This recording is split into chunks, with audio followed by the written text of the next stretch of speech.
में अखिलेश यादव क्या कोई बड़ा दबाव सरकार के अंदर बना पाएंगे, क्योंकि संसद के अंदर भी हम देख रहे हैं दोनों सदनों में सुबह से ही लगातार दोनों सदन स्थगित होते हुए दिखाई पड़ते हैं। लगातार आवाजें बुलंद हो रही हैं कि आखिर सरकार इतनी असंवेदनशील कैसे हो सकती है। कभी कभी मौन रहना आपको खा सकता है, बर्बाद कर सकता है, लेकिन कभी कभी शोर सरकार हिला सकता है और यही शोर जंतर मंतर पर गूंज रहा है।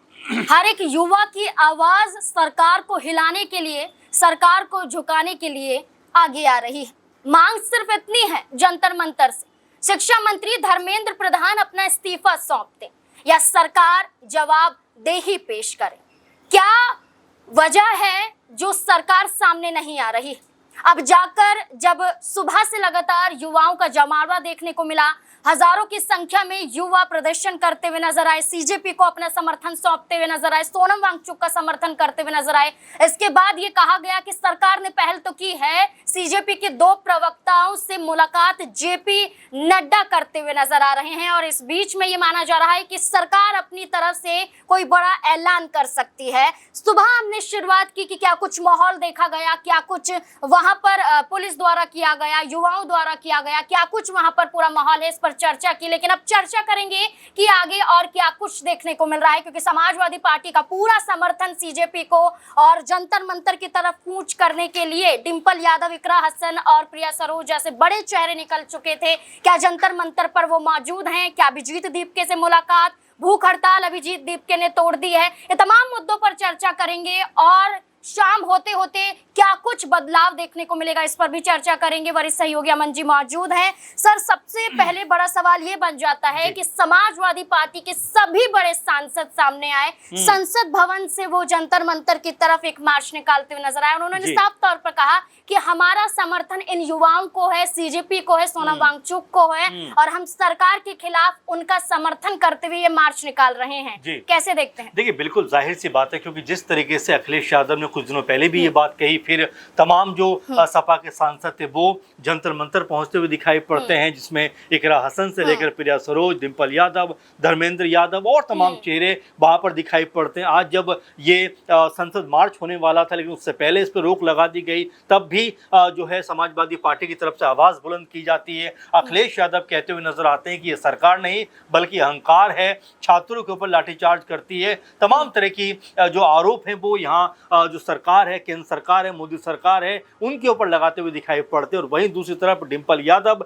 जिस तरह से ये बात कहती हुई नजर आती है कि आखिर सरकार इतनी असंवेदनशील कैसे हो सकती है, अहंकारी कैसे हो सकती है, कैसे वो छात्रों के ऊपर लाठीचार्ज कर सकती है, वो छात्र जो देश का भविष्य है उनकी मांगों को कैसे कुचल सकती है। और इन तमाम बातों को कहते हुए कहती है कि हम जंतर मंतर की तरफ जा रहे हैं, पैदल मार्च करेंगे, जो भी छात्र उनसे मुलाकात करेंगे और हम उनके साथ में अपना जो कह सकते हैं कि जो हमारी भूमिका है वो हम तय करते हुए नजर आएंगे कि हम पूरी तरीके से जो ये प्रोटेस्ट है उसके साथ में खड़े हुए हैं। तो आप समझ सकते हैं कि समाजवादी पार्टी लगातार मुखर होकर मजबूती के साथ में सीजेपी और जितने भी वहां पर छात्र मौजूद हैं या जितने भी प्रोटेस्ट कर रहे हैं उनके साथ में कहीं ना कहीं अपना मजबूत रुख दिखा रही है। अब ऐसे में अखिलेश यादव क्या कोई बड़ा दबाव सरकार के अंदर बना पाएंगे, क्योंकि संसद के अंदर भी हम देख रहे हैं दोनों सदनों में सुबह से ही लगातार दोनों सदन स्थगित होते हुए दिखाई पड़ते हैं। लगातार आवाजें बुलंद हो रही हैं कि आखिर सरकार इतनी निरंकुश कैसे हो सकती है। सर, राहुल गांधी और अखिलेश यादव की बंद कमरे में मुलाकात और ये कहा गया कि चंदा चोरी से लेकर और यही पेपर लीक के मुद्दों पर ये बैठक हुई है। क्या इस बैठक के बाद ये फैसला लिया जाएगा कि युवाओं के साथ हम तब तक हैं जब तक सरकार कोई जवाब नहीं दे देती है? क्योंकि प्रियंका गांधी वाड्रा भी इस बैठक में थी और आज ही के दिन संसद स्थगित होने के बाद 2 बार अखिलेश यादव और राहुल गांधी बैठक करते, मुलाकात करते हैं और घंटों उनकी मुलाकात बंद कमरे में होती, लेकिन सार्वजनिक रूप से अभी तक कुछ नहीं कहा गया है। बिल्कुल जाहिर सी बात है, क्योंकि यहाँ पर अखिलेश यादव ने जिस तरह सपोर्ट किया सीजेपी आंदोलन को जिस तरह खुलकर सामने आया, चंदा चोरी को लेकर लगातार मुखर होकर सरकार को घेरते हुए दिखाई दिए। ऐसे में राहुल गांधी के साथ में उनकी मुलाकात होना और बंद कमरे में मुलाकात होना, क्या कह सकते हैं कि इस आंदोलन को लेकर बातचीत हुई है, क्या आने वाले चुनाव को लेकर बातचीत हुई है, और क्या संसद का जो सत्र चल रहा है उसमें किस तरह से विपक्ष की